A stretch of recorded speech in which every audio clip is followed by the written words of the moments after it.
সরকার পরিবর্তন, এই প্রসঙ্গটা নিয়ে আপনাদের সামনে কথা বলবো। সরকার পরিবর্তন বলতে ইউনূস সরকার পরিবর্তন হচ্ছে না, সরকার থাকছে। আমরা অনেকেই আলাপ আলোচনা করি যে ইউনূস সরকার দুর্বল সরকার, ইউনূস সরকার যে কোনো সময় চলে যাবে, ইউনূস সরকার পালানোর পথ খুঁজে পাবে না। এই কথাগুলো এখনো সত্যে পরিণত হয়নি।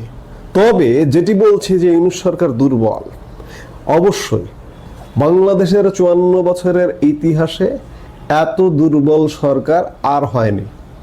গত 1 বছর যাবৎ বলছি ইউনূস সরকার যে দুর্বল, এই সত্যটাকে ইউনূস সরকার কোনোভাবে কোনো কার্যক্রমে এখনো পর্যন্ত মিথ্যে প্রমাণ করতে পারেনি।